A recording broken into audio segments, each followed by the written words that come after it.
এই জুলাই অভ্যুত্থানের পর যে ছেলেটার উপর আমার সবচেয়ে বেশি প্রথম ভালো লাগা ছিল সার্জিস। অসাধারণ কথা, বাচনভঙ্গি, এমনকি মনে হচ্ছিল একটা ড্রিম যেটা পুরো বাংলাদেশ দেখছে, যে আগামী দিনে একটা বাংলাদেশ হবে কথায় না বড় হয়ে কাজে বড় হবে, এমন একটা টিম আমরা চাইছি। ইভেন যাদের হাত ধরে অনেক কিছু পরিবর্তন হবে, কথায় না বড় হয়ে কাজে বড় হবে, রাইট? সেই ছোটবেলা থেকে পড়ে আসছি আমাদের দেশে হবে সেই ছেলে হবে। আর যখন সার্জিসদের দেখছে জনতার এক অংশ, ইয়েস এই সেই ছেলে, কিন্তু যত দিন যাচ্ছে এখানে মনে হচ্ছে এই ছেলে কি সেই ছেলে, নাকি ঋতুর সাথে রং পরিবর্তিত হয়।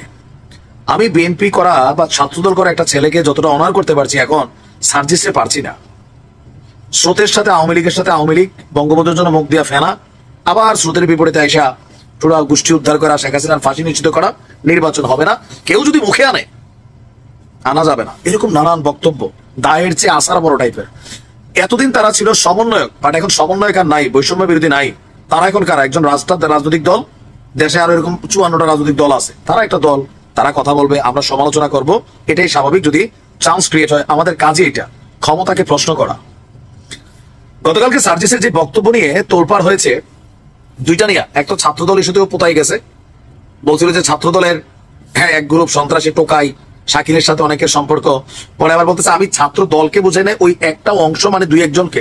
বাবা তুমি একজন বললো, আবারও বুঝাই, সিলেটে জনৈক বদরুল ছিল, সে খাদিজাকে ভালোবাসতো, কিন্তু খাদিজা তাকে মন দেয় নাই। সেই কারণে বদরুল ক্ষিপ্ত হইয়া কোন এক চৈত্রের দুপুরে নারিকেল ছোলানো লম্বা রামদালিয়া খাদিজার মাথায় টুস করে কয়েকটা কোপ দিয়েছে। তারপর পরের দিন এই জাতি বদরুল লীগের সাথে পরিচয় হইয়াছে। অপরাধ কি লীগ করিয়াছে না বদরুল নাম তো হয়েছে বদরুল লীগ। এখন ছাত্র দলের একজনের নাম যখন তুমি বলছো, পুরো ছাত্র দলই কানেক্টেড হয়ে যাচ্ছে, যার কারণে ছাত্র দলের সভাপতির ঘুম নাই, চেহারা শুকাই গেছে, সংবাদ সম্মেলন করা লাগছে, সাংবাদিকদের নাস্তা পানি খাওয়ানো লাগছে। এখন তুমি এসে বলতেছো আমি পুরো দলকে মেনশন করি নাই। এই ধাক্কা সামলাইতে না সামলাইতে আরেক ধাক্কা, কোনটা? বিএনপি ওনারা ধরছে যে বাবা তুমি কথা কম বলো। সার্জিসটা কিন্তু সবাই এখন আক্রমণাত্মক ভঙ্গিতে ধরছে। কেন? থাকে না যে আসলে আপনার মুখ দিয়ে আপনি কতটুকু বলবেন এটা বুঝতে হবে। ইচড়ে পাকা টাইপের হয়ে গেছে বিষয়টা, এখন ইচড়ে পাকা। তো বিএনপির তোপের মুখে যে আপনার সার্জিসের বক্তব্যটা ছিল যে শেখ হাসিনাকে দেশে এনে ফাঁসির মঞ্চে না নেওয়া পর্যন্ত কেউ যেন নির্বাচনের কথা না বলে। আরে ভাই, তোমরা সেকেন্ড রিপাবলিকের স্বপ্ন দেখছো, নতুন স্বাধীন দেশ বলছো, কে কি বলবে তুমি সার্জিস ঠিক করে দিবা? তাহলে তো তুমি ওই যে পুরোনো ছাত্রলীগ করছো তোমার ভিতরে রয়ে গেছে, বাইরেছে না তো। এটাই তো ফেসিজমের আওয়াজ। আমি কি বলবো সেটা আমি জানি, আমার বাক স্বাধীনতা আছে। আমি কোনো ভুল বললে সেটা আইন দেখবে, ডিজিটাল নিরাপত্তা আইন না। আমি কি বলবো সেটা তুমি ঠিক করে দিবা, তুমি আমার ট্যাগ দিবা, আমরা এইটা আমরা সেইটা। মানে তোমার এই লাইসেন্স কে দিছে? হু আর ইউ? এখন এরকম পাকনা কথা বইলা বিপদে পড়ে গেছে সার্জিস ভাই। আমি নিজে সার্জিসের খুব ভক্ত ছিলাম, এখনো চ্যানেলে ভিডিও আছে, 9 আগস্ট দেখে আসছেন, একটা স্পিড দেখছিলাম, বাট সামাও রাইট নাও এগুলা দেখছি যে উল্টা ঘুরছে। আচ্ছা, তো এখন এই যে বক্তব্য দিয়ে ঠেলা সে সামলাইতে না পায়রা, এখন সে বলছে যে এই বক্তব্যের সঙ্গে নাকি সরাসরি নির্বাচন পিছিয়ে যাওয়ার যে সম্পর্ক দেখানো হচ্ছে সেটা কখনো সেভাবে সম্পর্কিত। তো কোনটা? বিএনপি মনে করছে যে শেখ হাসিনার ফাঁসি কালকে যদি গ্রেপ্তার হয় 15 বছর লাগবে। এই 15 বছর নির্বাচন না হলে ক্ষমতায় কে থাকবে? ইউনূস কাকা আর তোমরা ভোট ছাড়া। এখন তো চিন্তা করছে, কথা না কইছি কি, ওই সাদিক আব্দুল্লাহ না জানি কি নাম ছেলেটার, সে একটা কথা বলছিল যে এদের অতিরিক্ত কথা বলা বন্ধ করতে হবে। অতিরিক্ত কথা বলা, আর অতিরিক্ত কথা বলে এক একজন এরকম ঘাড়গোন নাড়া দিয়া, হ্যাঁ এটা পুনপুনা ভাব আসছে, এটা থাকবে না। বৈষম্য বিরোধী প্ল্যাটফর্মে তোমাদের বিপরীত অবস্থান নিয়ে নিচ্ছে, প্রাইভেট নিয়ে নিচ্ছে। তুমি কার খালু বাবা? এখন সবাই সেট করে তোমরা 10 জন মিললেই কি পুরো বাংলাদেশ?